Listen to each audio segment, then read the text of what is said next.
अस्सलाम वालेकुम। आप देख रहे हैं चैनल लैकोनिक और आज हम अपने बिगनर सेशन की क्लास नंबर 3 स्टार्ट कर रहे हैं और आज की क्लास में हम शॉर्ट कीज पढ़ेंगे। और ये वो शॉर्ट कीज हैं जो बहुत ज़्यादा फ्रीक्वेंटली यूज होती हैं एक्सेल के अंदर। तो आपसे रिक्वेस्ट है कि ये क्लास पूरी देखें, अच्छे से देखें, इसे अच्छे से समझें और इसकी प्रैक्टिस भी करें, क्योंकि इन शॉर्ट कीज की मदद से ही हम अपने काम को स्पीड अप कर रहे होते हैं। और जितने भी लोग डाटा को यूज़ करते हैं स्पेशली एक्सेल के अंदर, तो वो ज़्यादातर शॉर्ट कीज का इस्तेमाल कर रहे होते हैं। तो शॉर्ट कीज बहुत हेल्पफुल होती हैं काम को स्पीड अप करने में, इसीलिए आज हमने इस पे एक पूरी क्लास रख दी है और हम टाइम ज़ाया किए बगैर इस क्लास को शुरू करते हैं। तो सबसे पहले आप देख सकते हैं सीरियल नंबर 1 पे शॉर्ट की है F2। बेसिकली ये F2 क्या करता है, F2 मैं मिसाल के तौर पे इस सेल के ऊपर हूँ जिसमें लिखा हुआ है F2 पे टू एडिट द सेल्स की डेफिनेशन लिखी हुई है। अब मैं इसको अगर एडिट करना चाहता हूँ तो मैं इसको जैसे ही F2 प्रेस करूंगा तो आप देखें मेरा यहाँ कर्सर ब्लिंक हो गया है। जहाँ पे इस वक्त मेरा माउस का कर्सर है यहाँ पे कर्सर ब्लिंक हो रहा है। अब मैं इसको बैक स्पेस की मदद से पीछे की तरफ ले आता हूँ और इसको डिलीट कर देता हूँ रिकॉर्ड्स को, और एंटर मारूंगा तो अब ये एडिट हो चुका है। और अगर मुझे दोबारा इसको लिखना है तो टू दोबारा मैंने F2 प्रेस किया, इसके अंदर किया और टू एडिट द सेल। तो इस तरह हम F2 की मदद से किसी भी सेल को एडिट कर सकते हैं। इसके बाद फॉरन सीरियल नंबर 2 पे आप देखें कंट्रोल सी है, control plus C. Control C क्या करता है, to copy the cells rows and columns. मिसाल के तौर पे मुझे इस सेल को कॉपी करके नीचे की तरफ कहीं भी पेस्ट करना है। जैसे ही मैंने इसको यहाँ पेस्ट किया तो आप देखें इसने क्या किया, मेरे यहाँ जो कॉपी बनाई थी मैंने उसको यहाँ पेस्ट कर दिया। अब मैंने पेस्ट कैसे किया, मैंने इसके लिए कंट्रोल वी प्रेस किया जो कि सीरियल नंबर 4 पे है। इसी तरह पहले आप तीसरे नंबर या सीरियल नंबर 3 देख लें जो जिसपे लिखा हुआ है कंट्रोल एक्स। कंट्रोल एक्स क्या करता है, बेसिकली ये भी कॉपी की तरह है लेकिन ये रिकॉर्ड को कट कर देता है। मिसाल के तौर पे मैं इस सेल को जिसको मैंने कंट्रोल सी किया था, इस बार मैं इसे कंट्रोल एक्स प्रेस करता हूँ और मैं नीचे की तरफ आके इसको पेस्ट करता हूँ। जैसे ही मैं इसको कंट्रोल वी करके पेस्ट करूंगा तो आप देखिएगा ये रिकॉर्ड या पेस्ट तो हो गया लेकिन ये एरिया ब्लैंक हो गया हमारा, क्योंकि हमने इसको इस बार कट किया है, हमने कॉपी नहीं किया। तो दोनों में सिर्फ ये फर्क होता है कि कंट्रोल सी से हम कॉपी पेस्ट करते हैं, मतलब रिकॉर्ड हमारा उस जगह पे भी रहता है जहां से हमने कॉपी किया है और जहां पेस्ट किया है वहां भी आ जाता है। जबकि कंट्रोल एक्स के से हम सेल को कट कर देते हैं, मतलब वो हिस्से से डाटा जो हमारा होता है वो डिलीट हो जाता है और ब्लैंक सेल हो जाता है और वो डाटा उस लोकेशन पे पेस्ट हो जाता है जहां हम पेस्ट करते हैं। तो होता हमारे पास कंट्रोल वी है, जैसा कि मैंने अभी बताया ऊपर वाली एग्जांपल में कि हमने कंट्रोल सी किया और यहाँ लाके पेस्ट कर दिया। मैं इसको यहाँ से डिलीट कर देता हूँ। आगे बढ़ते हैं 5, control save to save the workbook. Basically control S क्या करता है, सेव द वर्कबुक। कि हम जब कोई काम कर रहे हैं डाटा के अंदर और बीच में हमें सेव करना है डाटा को, तो हम कंट्रोल एस प्रेस करके डाटा सेव करते रहते हैं ताकि हमारा जो काम जहां तक हम कर चुके हैं वो सेव हो जाए। किसी वजह से सिस्टम बंद हो जाता है, अगर एक्सेल की फाइल अनफॉर्चुनेटली बंद भी हो जाती है तो हमें ये डाटा रिकवर हो जाता है वहां तक जहां पे हमने लास्ट कंट्रोल एस प्रेस किया था या सेव किया था फाइल को। इससे आगे बढ़ते हैं 6 नंबर है कंट्रोल जेड। कंट्रोल जेड क्या करता है, to undo the last update. To undo the last update से क्या मतलब है, मिसाल के तौर पे मैं यहाँ नीचे आता हूँ और मैं यहाँ ए बी सी और डी ये हमने 4 एंट्रीज की अपने 4 डिफरेंट सेल्स में, लेकिन मैं चाहता हूँ कि ये लास्ट एक्शन सारे खत्म हो जाएं। तो मैं क्या करूंगा, मैं अपने कीबोर्ड से कंट्रोल जेड प्रेस करूंगा। तो आप देखें जैसे मैंने कंट्रोल जेड एक बार प्रेस किया, मैंने जो लास्ट एक्शन किया था वो उसने खत्म कर दिया है वहां से। मतलब लास्ट मेरा एक्शन था, मैंने वहां पे डी प्रेस किया था फर्स्ट शीट के अंदर। लास्ट मेरा एक्शन था, मैंने डी टाइप किया था सेल के अंदर, तो उसने उसको हटा दिया। और फिर मैं दोबारा कंट्रोल जेड करूंगा तो ये उससे पिछले वाले एक्शन को खत्म कर देगा। जैसे ही मैंने कंट्रोल जेड किया सी भी खत्म हो गया। इसी तरह कंट्रोल जेड दोबारा और एक बार और करूंगा तो ये चारों रिकॉर्ड खत्म हो गए। तो बेसिकली कंट्रोल जेड अंडू कर रहा होता है तमाम लास्ट एक्शंस को स्टेप बाय स्टेप। मतलब आपने लास्ट एक्शन जो भी किया है पहले उसे कट कर खत्म करेगा, फिर उससे पिछले वाले को, फिर उससे पिछले वाले को, इस तरह ये पीछे की तरफ जाता रहता है और कंट्रोल जेड करता रहता है। लेकिन मिसाल के तौर पे इसी तरह मैं चाहता हूं, जैसे आप 7वें नंबर पे देखें Ctrl+Y, ये क्या करता है, to redo the last update if it is by mistakenly undo. तो ये क्या करेगा कि अब मैंने ये Ctrl+Z करके सब खत्म कर दिया है, लेकिन मैं चाहता हूँ ये दोबारा आ जाए, मतलब मुझसे गलती से डेटा Ctrl+Z होके अनडू हो गया है, अब मैं उसको रीडू करना चाहता हूँ। तो मैं अब यहाँ से अपने कीबोर्ड से प्रेस करूंगा Ctrl+Y, तो आप देखें इसने सबसे पहला रिकॉर्ड जो अंडू लास्ट में हुआ था, अब उसको सबसे पहले ये रिकॉल करेगा। तो पहले ए आया, फिर Ctrl+Y किया, बी आया, फिर सी और फिर डी। तो इस तरह Ctrl+Z और Ctrl+Y को यूज कर रहे होते हैं, और इसकी मदद से हम जहां हमें लगता है डाटा यूज करते हुए कि ये लास्ट सेक्शन गलत हो गया, तो Ctrl+Z कर देते हैं, और कोई चीज रिकॉल करनी होती है या रीडू करनी होती है तो Ctrl+Y कर लेते हैं। इससे आगे बढ़ते हैं, इसके बाद है सीरियल नंबर 8 पे Ctrl+1 to go to format cells window. जैसे ही मैं Ctrl+1 प्रेस करूंगा तो हमारे पास एक विंडो खुलेगी फॉर्मेट सेल्स की। इसमें भी मल्टीपल ऑप्शंस हैं, ये हम बाद में डिस्कस करेंगे, अभी से इसकी शॉर्ट की बताने का मकसद था, तो ये मैंने आपको करके दिखाया, और आगे चल के इस पर एक पूरी क्लास रखी जाएगी, क्योंकि ये भी एक बहुत इंपॉर्टेंट एरिया है, इसको भी समझना बहुत ज़रूरी है। तो अभी के लिए सिर्फ इसकी शॉर्ट की देख लें, Ctrl+1 से हम फॉर्मेट सेल्स पे जा सकते हैं। नंबर 9 पर हमारे पास है Ctrl+G। Ctrl+G क्या करता है, टू गो टू विंडो। जैसा कि हमने अपनी पिछली क्लास में बिगनर सेशन क्लास 2 में से डिटेल में डिस्कस किया था गो टू की कमांड को, तो इस तक पहुंचने के लिए हम Ctrl+G प्रेस करते हैं तो हम फौरन इसकी विंडो पे पहुंच जाते हैं। वैसे हम चाहें तो माउस के थ्रू होम की टैब में जाके यहाँ पे फाइंड एंड सेलेक्ट कर, जैसे ही हम रिबन खोलेंगे तो यहाँ पे हमारे पास गो टू का ऑप्शन मौजूद होता है, लेकिन क्योंकि हम शॉर्ट कीज सिखा रहे हैं और शॉर्ट कीज ही यूज करनी चाहिए, तो हमने कीबोर्ड से Ctrl+G प्रेस करना है और हम फौरन गो टू की कमांड पर पहुंच सकते हैं। अगला है हमारे पास serial number 10 Ctrl+F to find the record. जैसे ही मैं Ctrl+F प्रेस करूंगा तो मेरे पास फाइंड एंड रिप्लेस की विंडो खुल जाएगी, जिसमें फाइंड यहाँ पे और रिप्लेस इसके बराबर में। अभी मुझे फाइंड कराना है, फॉर एग्जांपल मुझे 25 नंबर फाइंड करना है कि ये इस शीट में कहाँ लिखा है। जैसे ही मैं फाइंड नेक्स्ट करूंगा तो मेरे पास ये 25 नंबर पे मुझे ले गया। तो इस तरह इजीली हम Ctrl+F प्रेस करके कोई भी रिकॉर्ड फाइंड कर सकते हैं। 11 नंबर पे Ctrl+H to replace the record. अब मुझे अगर कोई चीज इस शीट के अंदर रिप्लेस करानी है तो मैं Ctrl+H प्रेस करूंगा और मैं यहाँ पे लिखूंगा जो चीज पहले फाइंड करनी है और क्या उसको रिप्लेस किस चीज से करना है। फॉर एग्जाम्पल यहाँ लिखा हुआ है शॉर्ट कीज, मैं शॉर्ट कीज की जगह कुछ और लिखना चाहता हूँ, तो सबसे पहले मैं यहाँ शॉर्ट कीज लिखूंगा और उसके बाद यहाँ रिप्लेस विद में लिखता हूँ फ्रीक्वेंटली यूज शॉर्ट कीज। और जैसे ही मैं रिप्लेस ऑल करूंगा तो आप देखिएगा इसने क्या किया है, यहाँ पे शॉर्ट कीज लिखा होता, अब इसने क्या कर दिया, frequently use short keys.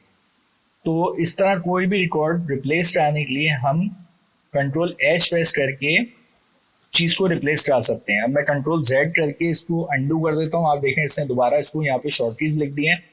12वें number पे हमारे पास Ctrl+A। Ctrl+A क्या करता है, for selection of full sheet और कॉन्टिजियस एरिया। मिसाल के तौर पे इस वक्त जहाँ मैं कर्सर है जिस सेल पे मैं हूँ, आप देखें इसका कॉन्टिजियस एरिया ये है, इसके इधर भी ब्लैंक है और इसके इधर भी ब्लैंक है, मतलब जितना वर्किंग एरिया जिस पे काम हुआ है, चाहे उस पर टैक्स लिखा है या नंबर्स लिखे हैं, ये कॉन्टिजियस एरिया है इसका, मतलब ये एक टेबल फॉर्म में है और ये इस टेबल के अंदर मैंने सेल पे क्लिक किया हुआ है। जैसे ही मैं Ctrl+A प्रेस करूंगा तो आप देखें सिर्फ इसने इस कॉन्टिजियस एरिया को सिलेक्ट कर लिया है, पूरी शीट को सिलेक्ट नहीं किया। लेकिन अगर मैं यहाँ कहीं ब्लैंक पे हूँ बाहर, अब मैं Ctrl+A प्रेस करूंगा तो इसने पूरी शीट को सिलेक्ट कर लिया है। और इसी तरह कॉलम्स की तरफ जाऊं तो पूरी शीट सेलेक्ट है इस वक्त। तो ये दो काम करता है, अगर ब्लैंक सेल में मौजूद होंगे तो ये पूरी शीट सेलेक्ट करेगा, अदरवाइज अगर आप किसी सेल ऐसे सेल पे हैं जो किसी टेबल का पार्ट है या जो किसी डेटा सेट के अंदर है, तो इससे वो उस कॉन्टिजियस एरिया को, उस टेबल को सेलेक्ट कर लेगा। आगे बढ़ते हैं, इससे आगे हमारे पास 13 नंबर पे है shift F11 to add a new sheet. For example मुझे काम करने के दौरान कोई नई शीट ऐड करनी है इसी वर्कबुक के अंदर, तो मैंने जैसी, आप यहाँ देखिएगा, जैसी मैं शिफ्ट F11 प्रेस करूंगा तो ये मुझे एक शीट ऐड करके दे देगा। ये देखें यहाँ पे एक नई शीट आ चुकी है। तो अभी फौरी तौर के लिए मैं इसे डिलीट कर देता हूँ, सिर्फ बताने के लिए था कि शिफ्ट F11 से हम नई शीट ऐड कर सकते हैं। और अगर मैं दोबारा इसे प्रेस करूँ तो मैं कई शीटें एक साथ ऐड कर सकता हूँ, मैं जितनी चाहूँ ऐड कर सकता हूँ। मैं इन शीट्स को डिलीट कर रहा हूँ। अच्छा, इससे आगे बढ़ते हैं 14, Ctrl+W to close the workbook will ask to save as well. ये क्या करता है बेसिकली, जब हम मिसाल के तौर पे इस वक्त मैं ये डाटा यूज कर रहा हूँ और मैं इस फाइल को बंद करना चाहता हूँ, लेकिन ये फाइल सेव भी नहीं है।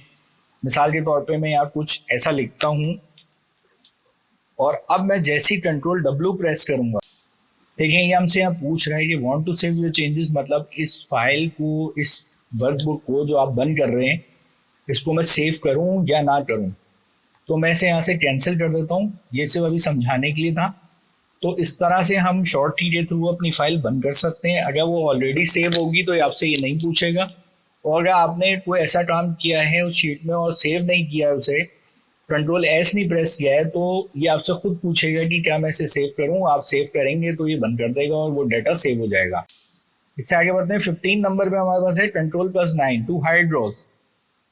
Ctrl+9 क्या करता है बेसिकली, अब मैं यहाँ पे रहते हुए जैसे Ctrl+9 प्रेस करूंगा तो आप देखिएगा ये पूरी रो हाइड हो जाएगी। मैंने Ctrl और 9 प्रेस किया, आप देखें यहाँ ये रो हाइड हो चुकी है। अब इस रो को मुझे अनहाइड करना है, तो अनहाइड करने के लिए आप यहाँ पे आए 16 नंबर पे, देखें Alt+HOUO, इसका इस शॉर्ट की को यूज करते हुए आप to unhide the rows but with selection of adjacent areas या एडजेसेंट रोज। ये शॉर्ट की थोड़ी सी लंबी है, लेकिन इसको याद कर लें क्योंकि ये बड़े काम की शॉर्ट की है, क्योंकि हम अक्सर डाटा में रोज और कॉलम हाइड कर रहे होते हैं, फिर उसको अनहाइड भी करना होता है। तो वैसे तो मैं यहाँ से यूं सिलेक्शन के साथ, फॉर एग्जांपल मैं रोज सेलेक्ट करता हूँ और इसको राइट क्लिक करता हूँ तो यहाँ मुझे अनहाइड कह रहा है। जैसे मैं इसे प्रेस करूंगा तो भी अनहाइड हो जाएगा। लेकिन अगर मुझे यही काम शॉर्ट की से करना है तो मैं इस सेल को और नीचे वाले सेल को, जो एडजेसेंट सेल्स हैं जिनके बीच में ये सेल है जो हाइड हुआ है, इनको सेलेक्ट करके जैसे ही मैं Alt+HOUO प्रेस करूंगा तो आप देखें इसने इस रो को अनहाइड कर दिया है। इसी तरह इससे आगे बढ़ते हैं 17 नंबर पे है Ctrl+0 to hide columns. For example मैं इस कॉलम पे आता हूँ, ये कॉलम नंबर है D, या आप यहाँ देख सकते हैं D कॉलम में हम इस वक्त, मैं इसको मुझे हाइड करना है तो मैं जैसे Ctrl+0 प्रेस करूंगा तो आप देखें इसने वो कॉलम हाइड कर दिया है। D कॉलम यहाँ से हाइड हो चुका है। अब मुझे इसको अनहाइड करना है, तो अनहाइड करने के दो तरीके हैं। मैं यहाँ से इसको कॉलम्स को सेलेक्ट करूँ और राइट क्लिक करके अनहाइड कर दूँ, लेकिन मैं ऐसा नहीं करना चाहता, मैं शॉर्ट की यूज करना चाहता हूँ। तो मैं यहाँ से दो सेल सेलेक्ट करूंगा जिनके बीच में ये कॉलम है, सी और ई के बीच में ये कॉलम है। तो मैंने सी का सेल और ई का सेल सेलेक्ट करके जैसे ही Alt+HOUL प्रेस करूंगा तो आप देखें इसने इस कॉलम को अनहाइड कर दिया है। ये दोनों शॉर्ट कीज थोड़ी सी लंबी हैं, कॉलम को अनहाइड करने की और रो को अनहाइड करने की, लेकिन आप ये अगर याद कर लेंगे तो ड्यूरिंग वर्किंग आपको बहुत आसानी होगी, क्योंकि अक्सर हम बहुत सारी रोज हाइड कर रहे होते हैं या कॉलम्स हाइड कर रहे होते हैं और फिर हमें अनहाइड करना होता है।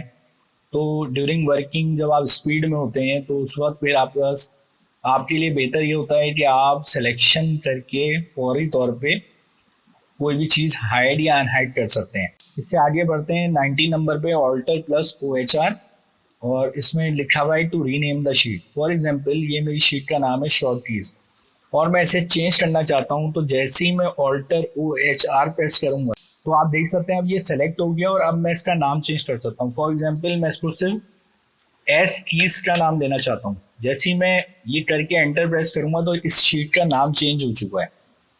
लेकिन अब यहाँ Ctrl+Z अप्लाई नहीं होगा। Ctrl+Z अप्लाई नहीं होता जब शीट का नाम चेंज होता है। तो मुझे अगर दोबारा वापस जाना है तो मैं दोबारा इस पर डबल क्लिक करके या अगेन Alt+OHR प्रेस करके इसको चेंज कर सकता हूँ शॉर्ट कीज। इससे आगे बढ़ते हैं 20 नंबर पे Alt+OHH to hide the sheet. For example मुझे इस शीट को हाइड करना है, जैसे ही मैं अपने कीबोर्ड से Alt+OHH प्रेस करूंगा तो आप देखें अब ये शीट यहाँ से हाइड हो चुकी है, हमारी जो शॉर्ट कीज की शीट थी वो हाइड हो चुकी है। तो मुझे इसे अनहाइड करने के लिए ऑल्टर OHU प्रेस करना होगा। अब देखिए मेरी 3 शीटें हाइड हैं, उनमें से शॉर्ट कीज ये रही, जैसे ही मैं इस पे एंटर करूंगा तो ये अनहाइड हो गई। इसी के बिल्कुल नीचे 21 पे ऑल्टर OHU है टू अनहाइड द शीट, जो अभी हमने करके दिखाया। पहले ऑल्टर OHH प्रेस किया, हाइड किया, और फिर ऑल्टर OHU प्रेस करके शॉर्ट कीज पे आके ओके किया। जैसे एंटर प्रेस किया तो ये अनहाइड हो गई। 22 नंबर पे है alt plus EL to delete the sheet. For example मैं इस शीट को डिलीट नहीं कर रहा क्योंकि भाई एंडू नहीं होगा, मैं शिफ्ट F11 करके एक नई शीट ऐड कर लेता हूँ और मैं अब इस शीट को डिलीट करना चाहता हूँ, तो मैं ऑल्टर EL प्रेस करूंगा तो वो शीट डिलीट हो गई। इसके बाद 23 नंबर पे ऑल्टर प्लस ES, ये क्या करता है, to go to page special window. जैसे ही मैं अपने कीबोर्ड से ऑल्टर ES प्रेस करूंगा तो देखें अभी इसने मुझे वो विंडो नहीं खोली, जबकि मैं प्रेस कर चुका हूँ। वो क्यों नहीं खोली कि उसके लिए कोई रिकॉर्ड कॉपी होना ज़रूरी है। फॉर एग्जाम्पल मैं 23 नंबर इस वक्त जहाँ मेरा कर्सर है इसी को कॉपी करता हूँ। अब देखें ये कॉपी हो चुका है। अब मैं जैसे ही ऑल्टर ES प्रेस करूंगा तो इसने ये विंडो खोल दी है। तो इसके लिए पेज स्पेशल की शॉर्ट की तभी काम करती है जब आप किसी रिकॉर्ड को कॉपी करते हैं, और इसका बहुत ज़्यादा फ्रीक्वेंटली यूज़ होता है क्योंकि अक्सर हम डाटा कॉपी करके एक जगह से दूसरी जगह मूव कर रहे होते हैं, स्पेशली जिन सेल्स में फॉर्मूला लगा होता है और हमें पेज स्पेशल वैल्यू करना होता है, तो मोस्टली इस तरह के काम हो रहे होते हैं। तो उसके लिए ये एक शॉर्ट की बहुत इंपॉर्टेंट है क्योंकि इसका बहुत ज़्यादा फ्रीक्वेंटली यूज़ होता है। इससे आगे बढ़े 24 नंबर पे alt DFF to filter as well as for unfilter. For example मैं इस डाटा को यहाँ पे रहते हुए ऑल्टर DFF प्रेस करता हूँ तो आप देखें इसने तमाम हेडिंग्स पे फिल्टर लगा दिया, लेकिन इसके बाद इसको यहाँ ब्लैंक सेल मिला, इसलिए इसने इन रिकॉर्ड्स को फिल्टर नहीं किया। तो जहां तक उसको वर्किंग सेल्स मिले इसने वहां पे फिल्टर लगा दिया है, और जैसे ही मैं दोबारा ऑल्टर DFF प्रेस करूंगा तो ये इसे अनफिल्टर भी कर देगा। मतलब ऑल्टर DFF से फिल्टर लगाएगा भी और ऑल्टर DFF से फौरन फिल्टर हटा भी देगा। तो ये तरीका होता है फिल्टर लगाने का और अनफिल्टर करने का। 25 पे ऑल्टर AC क्या करता है, to open the filter data. For example मैं यहाँ पे फिल्टर लगा लेता हूँ और रिजल्ट में आके कोई 3-4 चीज़ें हम सेलेक्ट कर लेते हैं। जैसे मैंने इसे सिलेक्ट किया तो इसने ये 4 रिकॉर्ड फिल्टर कर दिए हैं और बाकी सब चीज़ें हाइड हो चुकी हैं। अब मुझे इसी में रहते हुए मुझे फिल्टर ख़त्म नहीं करना, मुझे फिल्टर सिर्फ ओपन करना है, खोलना है, मतलब उसको मुझे सिर्फ ओरिजिनल शेप में लाना है डाटा को। तो मैंने यहाँ से ऑल्टर AC प्रेस कर देना है। आप देखें इसने फिल्टर ख़त्म भी नहीं किया और ये फिल्टर खोल भी दिया। तो ऑल्टर DFF फिल्टर लगाने और अनफिल्टर करने के लिए होता है और alt AC to open the filter data होता है।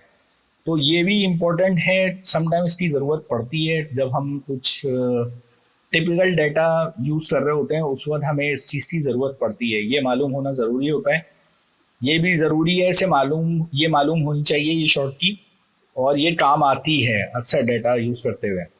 आगे बढ़ते हैं 26 नंबर पे control space to select column. For example मैं सेल पे हूँ और मैं इस पूरे कॉलम को सेलेक्ट करना चाहता हूँ, तो जैसे ही मैंने कंट्रोल स्पेस प्लस सेलेक्ट किया तो इसने पूरे कॉलम को सेलेक्ट कर लिया है।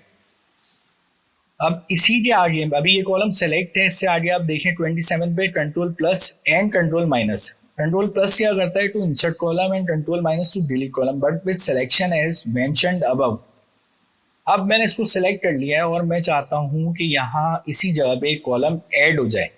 तो मैं जैसे ही अपने कीबोर्ड से कंट्रोल प्लस प्रेस करूंगा तो आप देखें इसने एक कॉलम ऐड कर दिया है यहाँ पे और इसको आगे इधर मूव कर दिया है। अब मैं कंट्रोल Z प्रेस करता हूँ और इसी तरह मैं कंट्रोल माइनस कर दूँ। For example control minus press करता हूँ और मैं इस कॉलम को डिलीट करना चाहता हूँ, तो जैसे मैं कंट्रोल माइनस प्रेस करूंगा तो ये देखें इसने इस कॉलम को डिलीट कर दिया है। मैं कंट्रोल Z करके इसको दोबारा ओरिजिनल शेप में ले आता हूँ।